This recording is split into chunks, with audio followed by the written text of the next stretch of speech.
My dear students and friends, welcome to all in the YouTube channel Physics by Ravinder Sir. Today I am coming here with some important application of Gauss theorem, such as electric field intensity due to a charged line. Number second, electric field intensity due to a conducting or uniformly charged spherical cell. Number third is electric field intensity due to a non-conducting cell. So let us discuss one by one, and we start with the electric field intensity due to a charged line.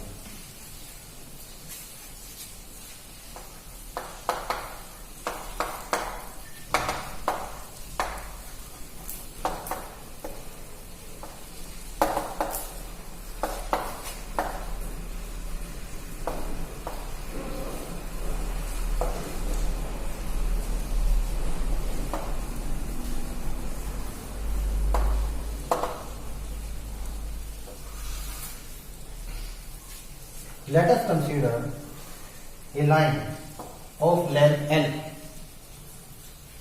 Suppose charge is distributed uniformly along this line as shown.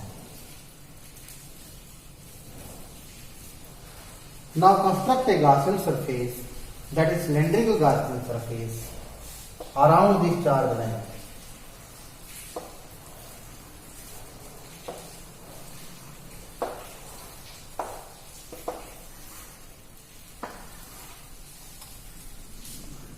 This is the hypothetical Gaussian surface of length L and radius R.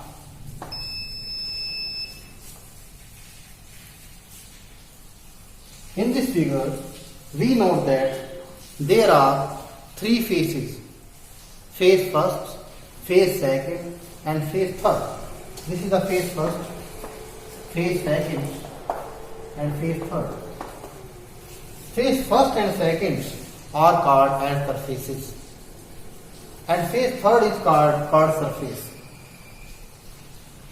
Suppose this cylinder is made up of number of small areas, and each area is represented by ds. Consider one such area is placed here. Now draw the direction of electric field intensity for this surface area. This will be in this direction. Now draw the normal to the surface area, which will be act in this direction. So angle between electric field intensity and normal to the surface area in this case is 90. Similarly, for the second surface, direction of electric field intensity for the small area is in this direction, and normal to the surface area is in this direction. So angle between electric field intensity and normal to the surface area is 90.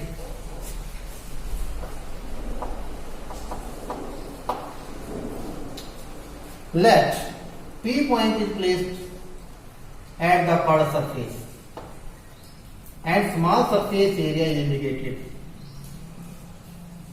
just like this.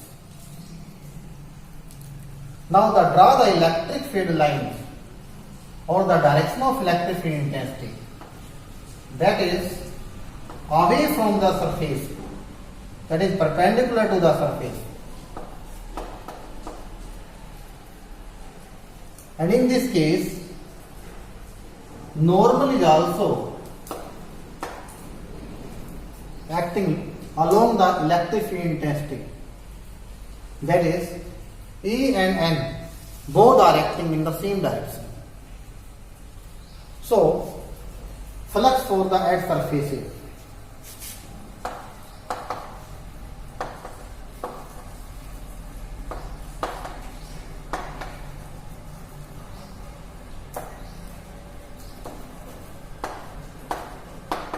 is given by phi 1 is equal to integration E dot ds. This is the integration for the closed path. Now solve this dot product. Magnitude of E, magnitude of unit vector, that is 1, and cosine of angle between them, that is 90, and ds same. We know that cos 90 is 0. So flux phi 1 is equal to 0. So flux phi 1 is equal to 0, which is due to first surface. Similarly, for the second surface, flux for the second edge surface.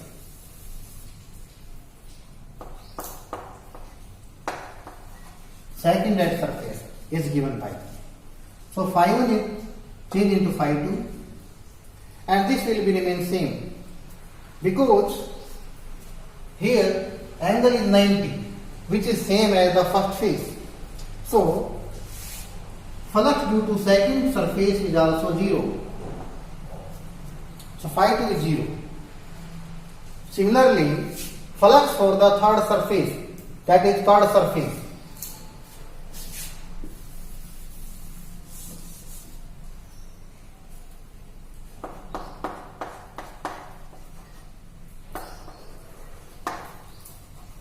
flux for the third surface is given by phi 3 is equal to integration E dot ds.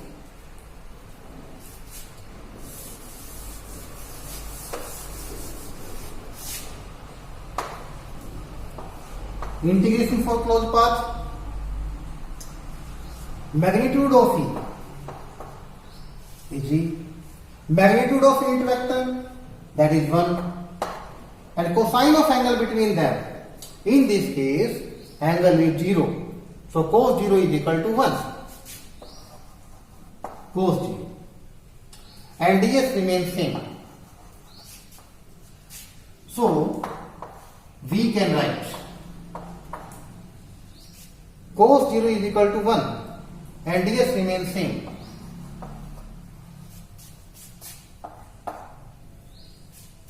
Here we know that this is the symbol of integration for the closed path, and this is the small surface area, that is d is the sign of differentiation. So both are acting in opposite direction, so they will cancel with each other. Integration and differentiation are opposite to each other, so they are cancelled with each other. So we can write E into S. Phi 3 is equal to E into S.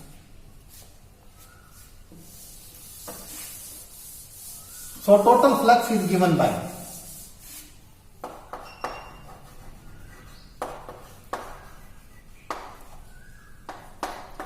phi 1 plus phi 2 plus phi 3.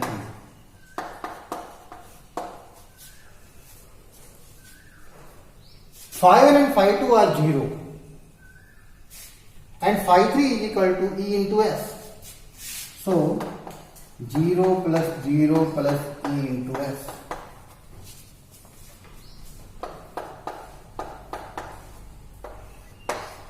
Total flux phi is equal to E into S.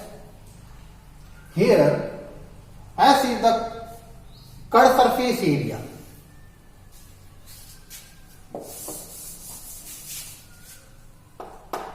This is equal to 2 pi Rl, and phi is flux, total flux. But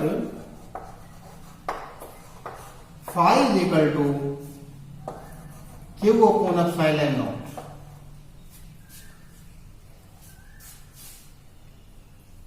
This is equation number first, this is equation number second. From equation first and second, we can write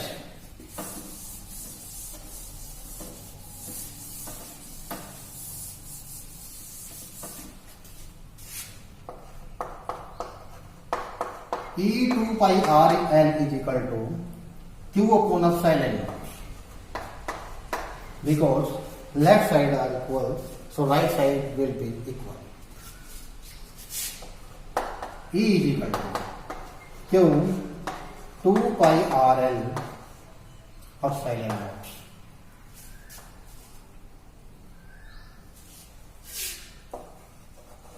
But lambda is linear charge density, so lambda is charge per unit length. So Q is equal to lambda into L. Put the value of Q in equation third. Put this value in equation third. So we can write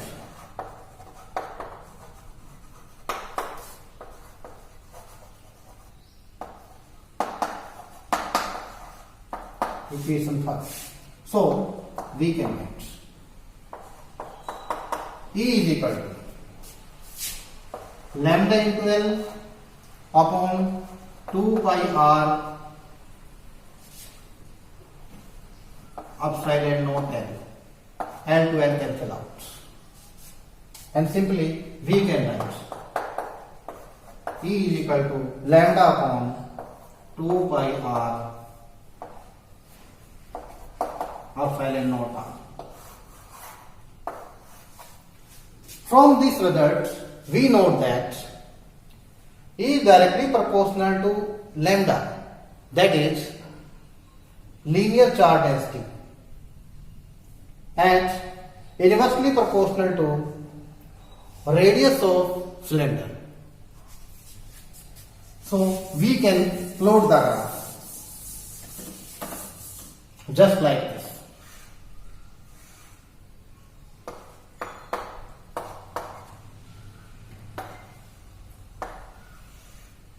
The graph between electric field intensity and radius of cylinder.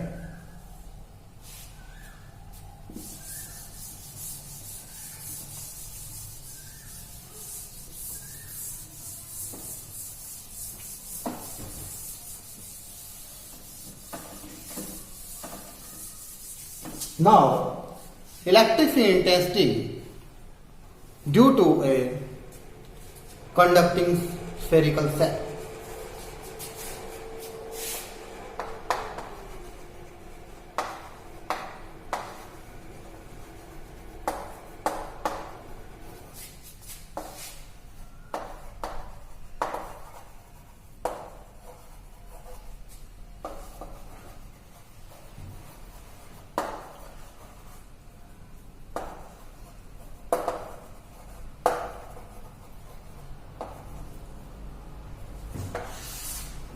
Now electric field intensity due to a conducting or uniformly charged conducting spherical cell. For this, consider a charge. This charge is distributed along the spherical cell. Suppose that O is the center of this spherical cell and R is the radius of this cell.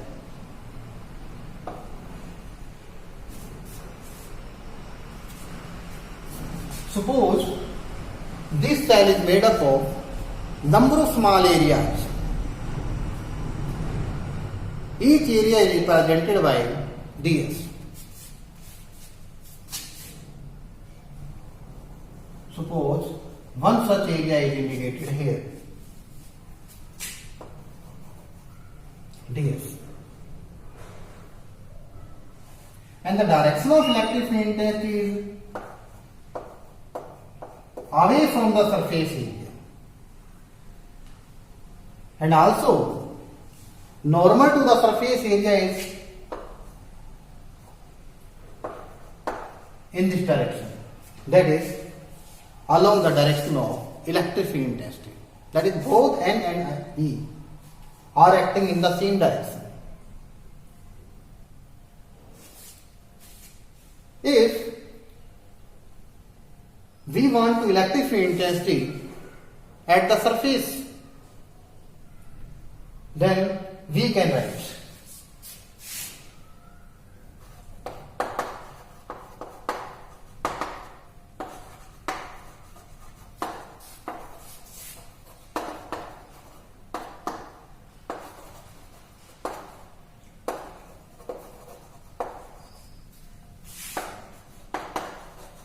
surface of cell, that is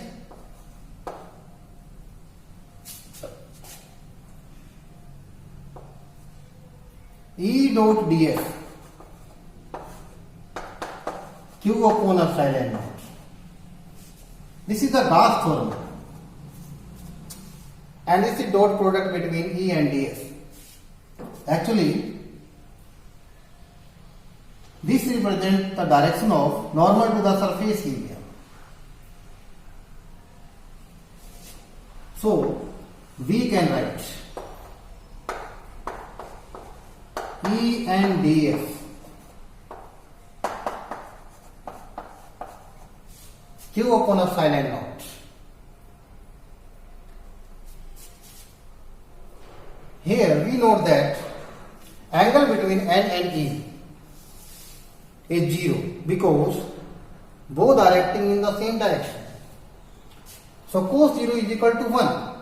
So we can write integration E ds, because we have solved the dot product. Cosine of angle is 0. So cos 0 is equal to 1. So we can write q upon epsilon naught, just like this, E into S, because this is the sign of differentiation and this is the sign of integration. So E into S is equal to q upon epsilon naught. Here S is the surface area, that is 4 pi r square.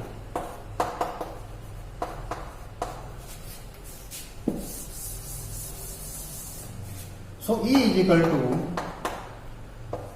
q upon 4 pi epsilon naught r square. This is the value of electric field intensity at the surface.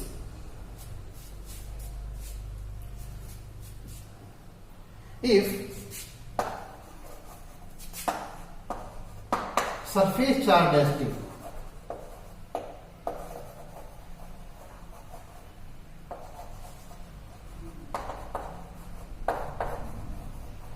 then sigma is equal to charge point area so we can write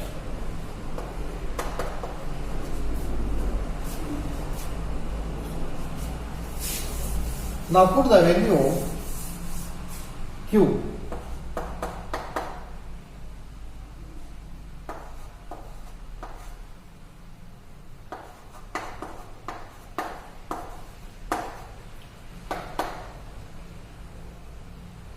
or sigma S is 4 pi r square upon 4 pi epsilon naught r square. 4 pi to 4 pi cancel out and r square to r square cancel out. That is E is equal to sigma upon epsilon naught.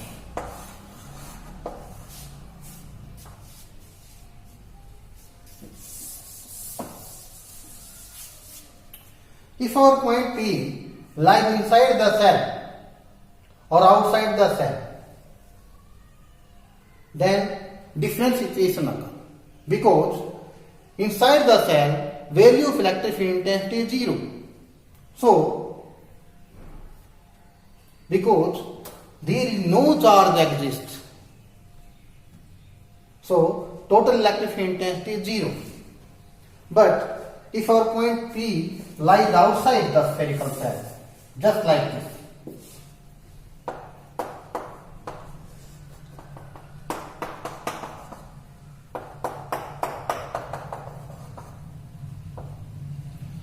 So at this point, consider a Gaussian surface ds. Here r is greater than r. For this, radius is r and r is greater than r.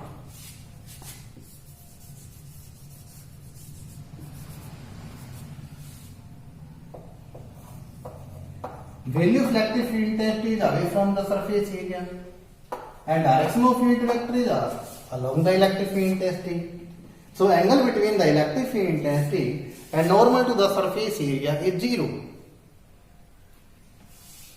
So cos 0 is equal to 1.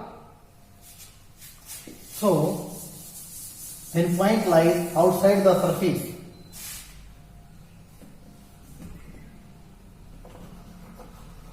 when point lies outside the surface,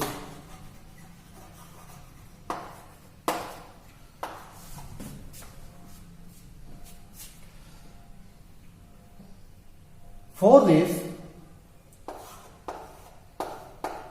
write the Gauss theorem, integration for closed path E dot ds is equal to q upon epsilon naught. Repeat the same procedure. So we can write E into S simply in the next step, because differentiation and integration are opposite to each other.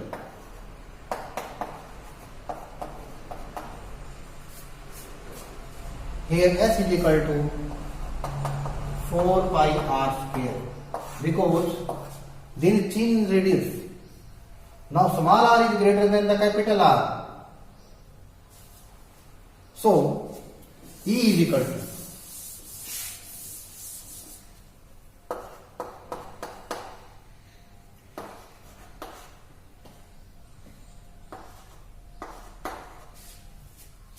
Q upon S epsilon naught. S goes in this direction. S is equal to 4 pi r square and epsilon naught is same, or E is equal to 1 upon 4 pi epsilon naught r square Q.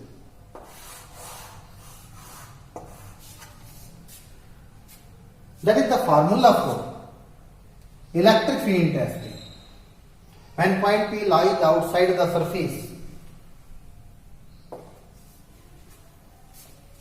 If our point lies inside the surface,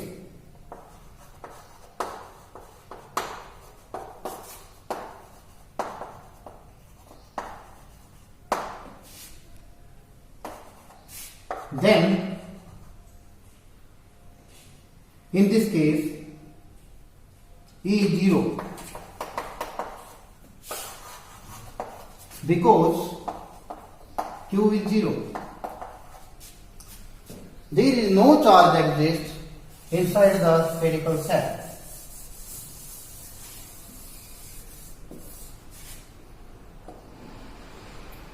For inside, draw the Gaussian surface just like this.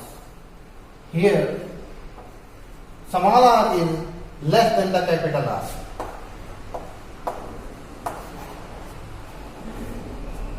But when point P lies outside the surface area, then small r was greater than the capital R. But in this case, small r is less than the capital R.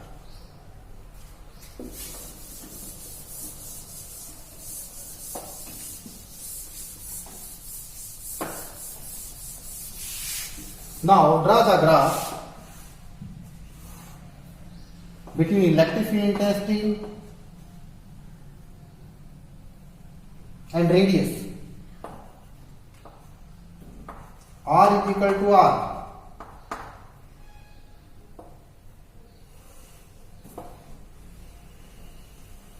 Just like this.